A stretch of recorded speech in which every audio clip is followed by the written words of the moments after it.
Bienvenidos a esta nueva edición de Noticias en Duna. Aquí arreglando un poquito el micrófono porque no me di cuenta que estaba al revés. Ahí sí. Un detalle. Los que vieron en streaming lo notaron. Bueno, nada que ver eso, pero evidentemente ya siendo la 1 de la tarde comenzamos esta revisión de las principales informaciones. Un día miércoles que cambian las temperaturas también en Santiago, pero se mantiene el frío. Ojo con eso. Por supuesto, también atentos a lo que sucede en otras localidades del país como Valparaíso, Concepción y Puerto Montt. Josefina, ¿cómo estás tú? Muy bien, gracias. Yo le voy a contar también cómo está el tiempo. Cuénteme. Porque hay 17 grados a esta hora en Santiago. La máxima es ya alcanzamos la máxima, porque se pronosticaban 15 grados para hoy día y la máxima llegó hasta los 17. Un contraste igual bastante grande entre las mínimas y las máximas. En Viña del Mar y Valparaíso 19 grados a esta hora, en Concepción 11 y en Puerto Montt 9 grados. Oye, varias noticias en estos minutos se sigue desarrollando. Entiendo que está en un receso por algunos... Ya se retomó. Se retomó ya la interpelación al ministro de Justicia, Hernán Larraín, la interpeladora, la abogada conocidísima en temas de derechos humanos y ahora diputada Carmen Gentz está interpelando al ministro de Justicia. Esto, recordemos, por el retiro del proyecto de ley que había ingresado el gobierno de Michelle Bachelet a semanas de dejar el gobierno para... concretar una compensación a víctimas de abusos y también de atentados a derechos humanos. Eso fue retirado por el Ministerio de Justicia. Se llega a esta interpelación por este caso. Sin embargo, en las últimas horas ha habido varios puntos más allá del proyecto de ley mismo, sino también desde la interpeladora Carmen Gentz y hablando de reconciliación por parte del Ministro de Justicia, Hernán Larraín. Vamos a estar comentando algunos detalles de lo que ha sido este nuevo cuestionario a un ministro de Estado del gobierno de Sebastián Piñera. Oye, pero también hay noticias que vienen desde el Vaticano porque ya se confirmó cuándo va a venir a nuestro país Charles Chicluna y Jordi Bertomeu. Van a llegar el próximo martes 12 a nuestro país. Entre el jueves 14 y el sábado 17 van a estar en Osorno. Vamos a estar cubriendo en detalle lo que está pasando con esta situación y una confirmación que viene directo desde el Vaticano. Ayer les contábamos que podía ser el lunes, finalmente va a ser el martes 12 cuando lleguen estos dos sacerdotes para poder investigar lo que está pasando, sobre todo con casos de abuso dentro de la iglesia. Si no me equivoco, llegan el martes, pero estarían entre el jueves y el sábado en Osorno, que ese es su destino. O sea, podrían estar un par de días en Santiago, me imagino que haciendo una que otra reunión o coordinando lo que van a ser las distintas citas que tengan allá en esa diócesis. Habrá que ver también si hay una reunión con el obispo Juan Barros. Está dentro de las expectativas. Oye, y otro tema que ha estado desde el día de ayer, recordemos, el diario Pulso de La Tercera presentaba esta noticia con respecto a que Julio Ponce de Lerú vuelve a las oficinas de SQM tras haber dejado la presidencia del directorio de la minera no metálica. Esto tras ser contratado por el directorio en forma unánime, más su hermano Eugenio Ponce como asesor estratégico. Ha dado para todo una serie de críticas, discusiones con respecto a cómo fue el acuerdo que se desarrolló en su minuto con la Corfo por las pertenencias mineras del Salar de Atacama. Lo hemos estado abordando de distintas aristas aquí en Duna y en Duna.cl. Habló Sebastián Sichel, vicepresidente ejecutivo de Corfo. También comentamos un poquito de eso, pero también lo llevo a colación porque la Cámara de Diputados dio luz verde a una comisión investigadora para revisar lo que es el acuerdo por el Salar de Atacama entre Corfo y SQM. Corfo ha dicho que el acuerdo se mantiene igual, intacto, porque de alguna manera no se ha vulnerado ningún punto de este acuerdo. Sin embargo, la Cámara de Diputados ya va a desarrollar esta comisión investigadora que fue aprobada durante esta jornada. Vamos a estar muy atentos también con lo que está pasando en Santiago, sobre todo con esta marcha feminista que comenzó a eso de las 11 de la mañana. Hay desvíos de tránsito, les vamos a estar comentando más adelante, pero también vamos a ir a otras partes del mundo. Venezuela también es uno de los lugares en donde está el foco puesto tras esta resolución de la OEA y vamos a estar hablando con alguien especializado en el tema que viene desde allá. Claro, la suspensión que ya se confirmó desde la OEA, ¿tiene algún impacto finalmente en un país que ya se había automarginado hace bastante tiempo de esta Organización de Estados Americanos? Vamos a estar conversando. Hay de todo, noticias nacionales, internacionales del deporte, pero como siempre, revisamos los titulares a esta hora. 1:05, noticias en Duna. En estos momentos, el ministro Hernán Larraín es interpelado en la Cámara de Diputados. El titular de Justicia enfrenta las preguntas de la diputada comunista Carmen Gentz acerca de las razones del gobierno para sacar la iniciativa que compensaba a las víctimas de la dictadura. Y tras el regreso de Julio Ponce Lerú a SQM, ministro de Economía, José Ramón Valente, apuntó a Eduardo Vitrán por la no muy buena negociación, dijo, entre Corfo y la minera no metálica. Si quería que Julio Ponce Lerú no volviera, debió haberlo previsto en el contrato, dijo el actual titular de Economía. La Cámara Baja dio luz verde a la comisión investigadora para fiscalizar el acuerdo entre Corfo y Soquimich. Se va a poner especial atención, entre otros, en evaluar el rol de Julio Ponce en la firma y la concentración en el mercado mundial del litio. En otras noticias, las víctimas de la comunidad religiosa Hermanos Maristas, en una carta abierta, le dicen al Papa tener miedo, que las estructuras de abuso y encubrimiento sigan operando. En esta misiva afirman que todos fueron abusados siendo niños. El Ejecutivo anunció un acuerdo con las autopistas de Santiago para implementar los telepeajes en el plazo de un año. Esto significa que en los próximos 12 meses los 16 troncales de pago de las rutas de acceso a la capital deberán adecuarse al sistema Free Flow. Desde Gendarmería denunciaron una red de oficiales que cobraba coimas por reintegrar a funcionarios. La denuncia fue interpuesta ante el Ministerio Público por la propia directora de la institución, Claudia Bendek. Y a esta hora se desarrolla una nueva marcha feminista en Santiago. La movilización comenzó en Plaza Baquedano. Se está utilizando la calzada sur de la Alameda para llegar hasta calle Echau. Bien, 1:07, brevemente, se reanudó, como te decía José, la interpelación al ministro Hernán Larraín, alguien que sabe, no precisamente de interpelación, recordemos que siempre radica en la Cámara de Diputados, él gran parte de su trabajo parlamentario fue como senador, pero evidentemente conoce lo que es estar ahí ante el cuestionamiento de lo que pueden ser sus pares en ese minuto cuando lo eran. A ver, la interpeladora Carmen Hertz, destacada abogada en casos de derechos humanos, que recordemos en la última elección fue elegida diputada y que ha llevado una serie de cuestionamientos dentro de este cuestionario al ministro de Justicia. El porqué de esta situación del día de hoy, recordemos que es interpelado acerca de las razones del gobierno para retirar el proyecto de ley que compensa a víctimas de la dictadura. Ya lo dijo en un minuto el ministro Larraín en esta interpelación, de un proyecto de ley improvisado, ingresado a último minuto por la administración Bachelet II y que de alguna manera no se condecía con la evaluación de presupuesto que tenía contemplado esta compensación para víctimas de abusos en distinto índole.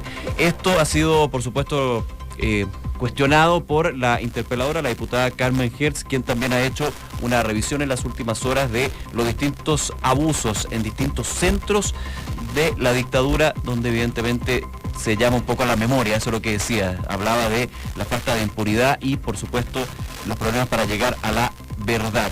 En ese punto, interesante lo que sucede porque sabemos que la interpelación es un cuestionario. Finalmente siempre... Son preguntas, respuestas, al final es para saber más del tema, por qué finalmente se evitó entregar este beneficio. Ese beneficio, pero no deja de ser irrelevante de que en alrededor de 3 meses que lleva ya instalado el gobierno del presidente Piñera, es el segundo ministro que es interpelado. En su minuto, Emilio Santelices, que de hecho hace noticia porque ya tiene abogados para lo que va a ser la acusación constitucional que podría concretarse las próximas semanas. Así es parte del desarrollo de un tema que, por supuesto, no deja indiferente al oficialismo, pero tampoco a la oposición que están interpelando al ministro en estos momentos. Lo que se debe destacar es que, y como tú decías, Nico, el gobierno retiró este proyecto de ley enviado por la expresidenta Michelle Bachelet que buscaba compensar económicamente a estas víctimas de la dictadura, lo que finalmente generó esta interpelación. Y se da en un momento bastante complicado porque también se está evaluando lo que va a ser posiblemente la acusación constitucional al ministro de Salud, Emilio Santelices, sobre todo por el protocolo de aborto. Ya se habla de 2 abogados que podrían estar trabajando en la defensa del ministro de Salud y llama la atención que son 2 abogados de la Democracia Cristiana. Así es. Jorge Correa Sutil y Jorge Burgos también, que este último fue ministro de Michelle Bachelet. De hecho, los 2 fueron exministros del Interior. Por cierto. Para hacer un poco las coincidencias. Son destacados abogados, hay que decirlo, pero también llama mucho la atención que son de la Democracia Cristiana los que van a defender de alguna forma al ministro Santelices. Recordar, Jorge Burgos, en algún minuto se hablaba de la posibilidad de que renunciara al partido por todo el fraccionamiento que se ha dado a nivel interno. Finalmente no lo hizo y no estuvo dentro de la fuga de militantes que se dio hace ya varios meses. Eso es lo que pasa con la acusación constitucional. Hay que ver, actualmente está en la comisión de parlamentarios que tienen que ver si efectivamente da lugar o no, si se puede llevar a cabo esta acusación constitucional, pero evidentemente el gobierno ya tiene sus cartas para preparar la defensa, en este caso, del ministro de Salud, Emilio Santelices. El tema de los errores por las cifras de VIH en su minuto, pero por sobre todo lo que fue el cambio en el reglamento del aborto en 3 causales, que finalmente... Que todavía no hay un reglamento. Y eso también es lo que critican. Así es, el presidente de la Comisión de Salud de la Cámara, el diputado Juan Luis Castro, ha alegado al gobierno por no tener celeridad con respecto a establecer un nuevo protocolo, un nuevo reglamento para lo que es la objeción de conciencia, luego que la Contraloría dijera que no se podía, que era inconstitucional finalmente este cambio que llevó a cabo. Eso por el lado de salud. Por el lado del ministro de Justicia se sigue entonces desarrollando esta interpelación y ojo que en algún minuto se tuvo que hacer una pausa por gritos desde la galería. Había harto movimiento en la galería. Sí. Estaban ahí tratando de calmar a la gente, tuvieron que hacer este receso y ahora volvieron a esta interpelación. La diputada Maya Fernández, que es la presidenta de la Cámara de Diputados, tuvo harto rato tratando de hacer callar a estas personas que gritaban eufóricamente en y la... Fíjate que veo una foto, no la había visto, donde la diputada Pamela Giles tuvo que subir a las tribunas para pedir silencio. Sí, aquí estoy viendo, para conversar con las víctimas de crímenes de lesa humanidad que estaban ahí es un tema que genera ronchas, por supuesto, pero bueno, hay que mantener la calma, sobre todo en la Cámara de Diputados, cuando se está generando esta interpelación al ministro de Justicia. Oye, pero también quiero ir a otros temas, uno que ha estado marcando la pauta durante el último tiempo, que es lo que está pasando en la Iglesia. El Papa Francisco se ha dedicado el último tiempo a reunirse con víctimas de la Iglesia. Hace un tiempo también tuvo reuniones con los abusados por Caradima.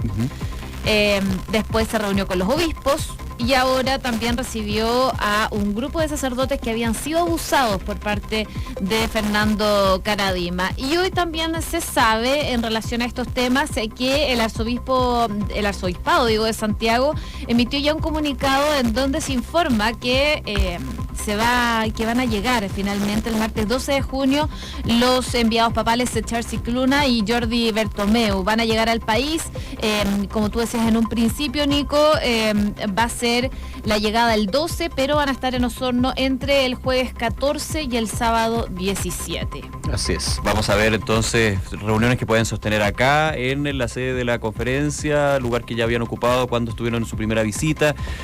También ver qué es lo que va a suceder en Osorno el fin de semana, entonces más bien entre el jueves y el fin de semana podrían haber novedades y a la espera muchos de si va a haber una conversación, una reunión con el obispo de la diócesis, Juan Barros, que es uno de los apuntados como encubridores de los crímenes del sacerdote Fernando Caradima. Así que ese es un tema. Oye, y rápidamente, antes que se nos vaya el tiempo, lo que está sucediendo con SQM ayer, una pelotera, y le pongo ese nombre bien chileno, pelotera importante con respecto a la llegada de los hermanos Ponces, el retorno a asesorías estratégicas. Ese es el concepto. No van a asesorar al directorio, pero sí van a estar con oficina en el 6º piso del edificio corporativo y también viendo lo que son parte de las estrategias de la minera.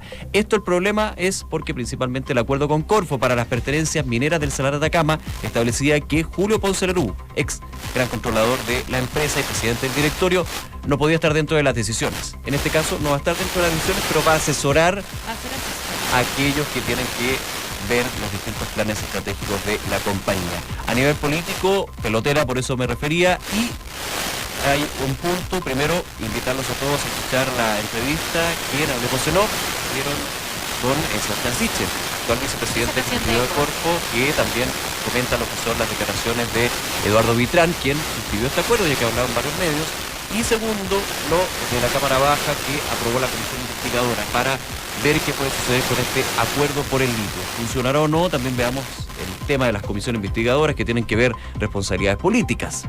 ¿Hay responsabilidades políticas acá o más bien un tema de negocio? Obviamente está involucrado el Estado por Corfo, así que vamos. Ese es el problema principal, la involucración del Estado en este tema. Bueno, uno de los protagonistas también de esto, que se formó tras esta noticia, fue Eduardo Vitrán, que ha hablado bastante sobre el tema. Incluso hoy día Pulso también trae que Vitrán acusó de presiones por parte de distinguidos políticos de la nueva mayoría en estas negociaciones para la salida de Ponce Lerú de Soquimich. Así que al parecer va a seguir este tema dando vueltas en el ámbito nacional. Claro, dio a entender que Julio Ponce sabía mucho de la exconcertación. Y eso de alguna manera generó trabas. La acusación sin nombres que entregó Eduardo Vitrán en los medios. También ayer conversó acá en Duna, en Información Privilegiada durante la mañana. Pueden revisarlo en el podcast para ir contrastando lo que dice el actual vicepresidente ejecutivo de Corfo, Sebastián Sichel, y Eduardo Vitrán tras este acuerdo con ese pueblo. 1:16, vamos a revisar noticias internacionales. Continúan las explosiones del volcán de fuego en Guatemala y las autoridades están alertando de posibles avalanchas. El Instituto Nacional de Sismología señaló que es probable que los primeros lahares transporten material fino similar al cemento, rocas de hasta 1 metro de diámetro y troncos de árboles. El canciller de Venezuela calificó la resolución de la OEA como un absurdo. La resolución, el gesto más contundente de la OEA contra Maduro, fue aprobada con 19 votos durante la Asamblea General de la OEA, la cita más importante del organismo que concluye este miércoles. El abogado de Donald Trump aseguró que Kim Jong-un se arrodilló y suplicó para que se realizara la cumbre bilateral entre Estados Unidos y Norcorea. Rudolph Giuliani afirmó que lograron poner al líder de Corea del Norte exactamente en la posición que quería. Francia confirmó que va a liberar a más de 400 yihadistas en los próximos meses. El gobierno teme que los reclusos reincidan cuando recobre la libertad, por lo que las autoridades prometieron un seguimiento de forma extremadamente precisa. Facebook compartió datos con 4 fabricantes de celulares chinos. Sin embargo, la red social, liderada por Mark Zuckerberg, asegura que el acceso a la información estuvo siempre controlado. Y un incendio se registró durante esta mañana en un hotel de lujo de 12 pisos en Londres. 120 bomberos luchan contra las llamas en el Mandarín Oriental, en el barrio de Kingsbridge. Oye, vamos a conversar brevemente sobre lo que sucede con Venezuela. Recordar entonces que durante esta mañana se confirmó la suspensión por parte de la Organización de Estados Americanos de Venezuela en este grupo. Algo que también tiene sus tintes porque ya Venezuela durante varios meses no había estado participando en la OEA, se había automarginado desde la llegada, si no me equivoco yo, de Nicolás Maduro al gobierno. Vamos a estar conversando sobre cuál es la reacción que se tiene en el pueblo venezolano y el gobierno con respecto a esta decisión de la OEA. Para eso estamos en contacto con Andrés Rojas, periodista venezolano de Hispano Post. Andrés, muchísimas gracias por este contacto con Duna. ¿Cómo te va? Buenas tardes. Buenas tardes para ustedes en Chile. Andrés, ¿cómo se vive en Venezuela esta situación con la OEA? ¿Finalmente significa algo? ¿Hay repercusiones en el país producto de esta sanción, entre comillas, que quiere plantear la OEA? Sí, por el lado del gobierno se ha tratado de minimizar, dado que desde el año pasado el gobierno del presidente Maduro había denunciado su decisión de retirarse de esa organización, hecho que se debería concretarse en abril del año próximo. Sin embargo, el presidente Maduro ha buscado a través de la convocatoria de elecciones y de la liberación de algunos presos políticos un reconocimiento de la comunidad internacional con la intención de frenar justamente este aislamiento internacional que tiene su gobierno y tratar de frenar el retiro de la OEA, dado que no ha sido posible porque los países que integran el Grupo de Lima, entre ellos se encuentra Chile, no reconocieron los resultados de las elecciones del pasado 20 de mayo, pues el gobierno lo que ha buscado es tratar de minimizar eso, diciendo que de todas maneras estaba contemplado su retiro, pero en la práctica todo lo contrario. Venezuela ha intentado no marginarse y el canciller Jorge Arreaza ha tenido una activa participación, no solamente en este último encuentro, donde incluso sus palabras fueron rebatidas por el canciller chileno, dado la cantidad de epítetos y de insultos que utilizó el funcionario venezolano. Sí, Andrés, ha hablado el canciller venezolano, no sé si el presidente Nicolás Maduro ha tenido algún tipo de reacción o ha habido alguna señal por parte del gobierno de Caracas. Mira, sí, el presidente Nicolás Maduro se refirió hace 2 días a ese hecho y dijo que estaba en esa línea de tratar de minimizar la decisión que adoptara la OEA, diciendo que de todas maneras estaba prevista realizar una gran fiesta popular para celebrar el retiro de la organización. Lo que pasa es que por otro lado, por el lado de la oposición y sobre todo de analistas económicos, se ha hecho ver de que no es solamente que Venezuela se retire de la OEA, sino que ya ni sencillamente Venezuela quedaría al margen del sistema interamericano, entre ellos los préstamos que otorga el Banco Interamericano de Desarrollo. Y debo recordar, quizás eso lo saben muy pocas, lo sabemos aquí en Venezuela, pero no se sabe en Chile, que buena parte de lo que tiene que ver con los proyectos eléctricos que se han ejecutado por muchos años, incluido durante la gestión del presidente Chávez, se hicieron con financiamiento del Banco Interamericano de Desarrollo. Del BID en este caso. Fuera de la OEA, del BID. Si quedamos fuera de la OEA, también vamos a quedar al margen del financiamiento de los organismos multilaterales. Eso es lo que complica más finalmente, más allá de las muestras de las discusiones que se dan a nivel de la mesa diplomática, el tema de los préstamos, del financiamiento que se puede obtener en una economía que está ya demasiado anémica, ¿no? Totalmente, es decir, por ejemplo, en el sector energético, Venezuela está viviendo apagones, interrupciones de servicio, no tanto en Caracas, aunque se están registrando en los últimos días, pero en el interior del país es impresionante, es decir, estamos hablando de ciudades, ni siquiera poblaciones pequeñas, grandes ciudades. Por decirte algo, Maracaibo, que es la segunda ciudad de este país y capital petrolera por excelencia, ha tenido que afrontar interrupciones del servicio eléctrico hasta de 2 y 3 días. Impresionante. También quería consultarte y volver al tema de la OEA. Jorge Arreaza fue bastante duro durante esta cumbre de la OEA y consideró una ridiculez la iniciativa de suspender a su país, siendo que ellos ya habían decidido salirse de la OEA, como tú bien decías, y que se cumplía el 2019. Pero esto más bien no podría ser como una señal política internacional, considerando que también Venezuela podría volver a integrarse en la OEA, aunque fuese suspendido ahora.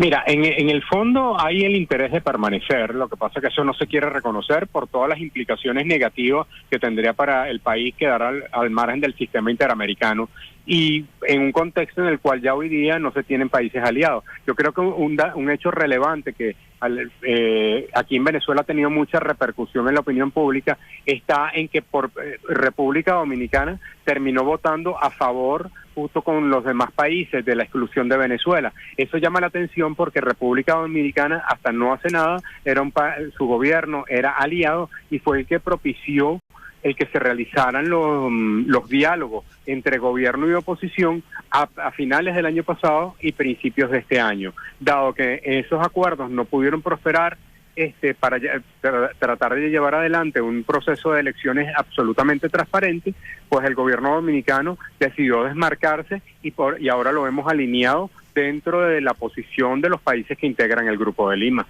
Bien, Andrés Rojas, periodista de Hispano Post de Venezuela, te damos las gracias por haber conversado con nosotros en Noticias en Duna. Que tengan muy buenas tardes. Gracias a ustedes. Gracias, Andrés, un abrazo. Ahí entonces revisando lo que son las decisiones con respecto a Venezuela. Ojo también con lo que estábamos comentando, los titulares internacionales. Sigue las explosiones del volcán de fuego en Guatemala. Sigue también los números negros de esta situación que evidentemente está siendo monitoreada por los distintos países vecinos. Oye, 1:24, ¿te parece si pasamos a noticias del deporte aquí en Noticias en Duna? Suspendieron el partido pactado entre las selecciones de Argentina e Israel. El encuentro amistoso que se iba a jugar en Jerusalén no pudo escapar de los conflictos políticos que afronta la región. El chileno Nicolás Jarry realizó un balance positivo de su paso por Roland Garros. Esto luego que el tenista fuera eliminado en el torneo por parejas junto al argentino Máximo González, posición número 73, por los locales Pierre Hughes Hebert, 19, y Nicolás Maut, puesto número 18. Y Bárbara Rivero fue elegida la mejor triatleta de la historia en Latinoamérica. La distinción la hizo el sitio Ironman.com a través de una votación donde la deportista nacional obtuvo el 64% de los votos. Oye, y lo que comentábamos de este amistoso que se suspendió entre Israel y Argentina, habló la AFA, habló de que esto era una señal para buscar la paz en el mundo. Así que claramente hay un conflicto político. Claro, un conflicto político, geopolítico para ser exacto, que llega al deporte, por lo menos la decisión que tomó la Asociación de Fútbol de Argentina con respecto a este amistoso que iba a jugar la selección de Messi y la selección de Israel. Así es, 1:25. Saludamos a nuestros auspiciadores. Credit Corp Capital pone a tu disposición un equipo de especialistas que te asesoran para hacer crecer, preservar y gestionar tu patrimonio. Son parte del grupo financiero Credit Corp con más de un siglo de trayectoria en Latinoamérica y más de 30 años en Chile. Credit Corp Capital, excelencia en inversiones. Inmobiliaria Armas, empresa líder en la industria con más de 50 años de trayectoria, te invita a conocer e invertir en sus múltiples y atractivos proyectos inmobiliarios de alta plusvalía. Conoce más en iarmas.cl. Banco Vice nuevamente fue reconocido por su calidad de servicio y compromiso con sus clientes. Esta vez ganó el primer lugar del Praxis Experience Index 2018 para el sector banca, Grupo A de Experiencias de Excelencia. Bienvenidos a una nueva forma de ver las cosas. Bienvenidos al Modo Vice, Banco Vice, simple para ti. Si tu empresa está creciendo y necesitas un experto, elige Bodegas San Francisco. Sus 33 años dedicados al bodegaje los avala. Además cuentan con un nuevo centro logístico ubicado en Loguirre, al que accedes directamente desde la Ruta 68. Bodegas San Francisco, desarrollando espacios de confianza. Cerramos esta revisión de las noticias aquí en Noticias en Duna. Como siempre, muchísimas gracias por acompañarnos y sigan en la sintonía de Duna porque ya vienen los titulares de la tercera PM y luego información privilegiada. Que estén muy bien. Buenas tardes. Buenas tardes.